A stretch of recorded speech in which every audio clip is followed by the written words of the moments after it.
tumawag sa inyo, ipinagkakalob namin ang inyong karapatan na marinig at makuha ang inyong panig. Kung kayo iilag sa amin, lulusubin namin kayo.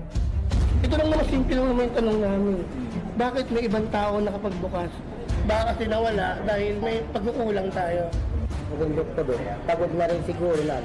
Hindi excuse yung pagod ka rin. Trabaho mo yun. Trabaho mo yung boss eh. Hindi na tayo makipag-argumento sa ganyan. Sino ba yung tama dito? Sino may pagkukulang dito? Sila ba kayo? Wala pang nakakaalam ko. Wala akong dito sinabi namin sila na wala eh. Oo, nagsisigaw. Kasi kaya ka lang, tapang may camera kayo. Hindi pa tayo tapos sa ating pagtutuos. Abangan.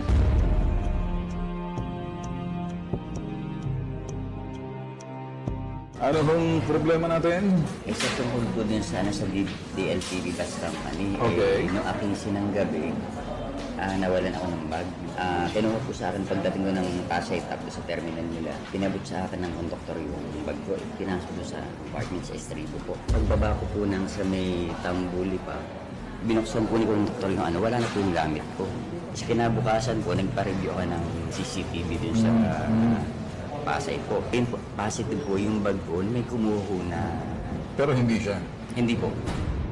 Yung kukuhang yun, na hindi naman yung may-ari ng bagahe, hindi yung pasahero mismo, ang pananagutan po ng isang bus company na tinatawag natin common carrier sa ilalim ng Kodigo Sibil ng Pilipinas at sa kanyang tungkulin sa mga pasahero, mula po doon sa aktong sasakay pa lamang yung pasahero, hanggang doon sa kompletong nakababa yung pasahero, kasama po na kompleto ang tungkulin niya. Hindi naganap ang tungkulin niya ng isang bus company. Siya po ang mananagot doon mahalaga ng nawalang mga danyong pagahe, ang mananagot doon sa danyos perwisyo.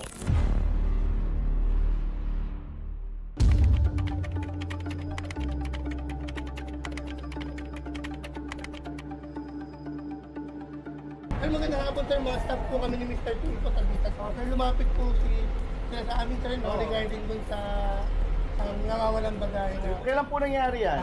Yung aking isip po. Akinso pa? Opo. Ng Abril. Abril po. Gumawa na po ba kayo ng formal letter of complaint? Ganito po. Nasa HR na po namin. Okay, sige. Follow up natin. Pa-follow up. Yung mga bagaheng ganyan, ano yan? Cargo yan ng konduktor.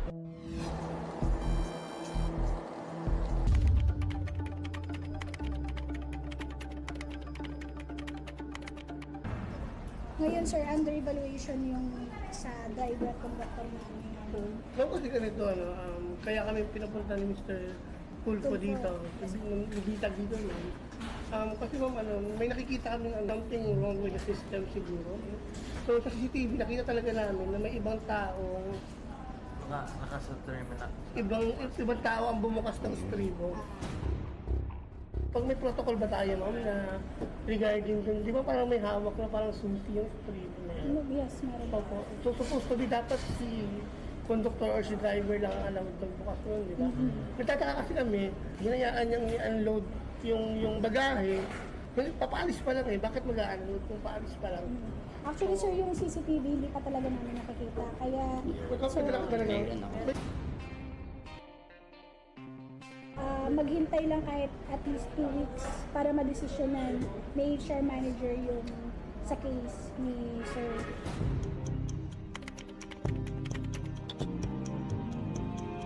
Sa amin lang, tinatanong lang namin kung kung ano ba talaga yung sistema niyo.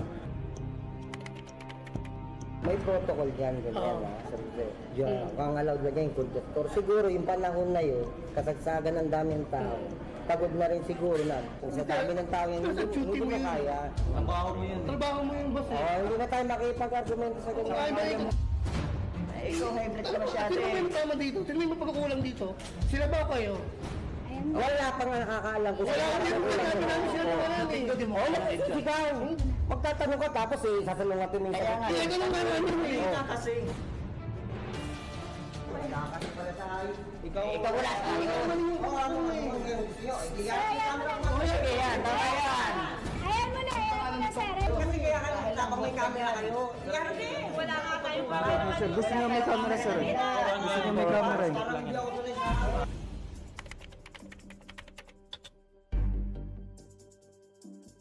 tingin nyo ma'am, excuse ba yun? Napagod yung ano, hindi babantayan yung estribo? Para sa akin, hindi reason yun na pagod ako. Kasi Ayun o, yun nga eh. duty first.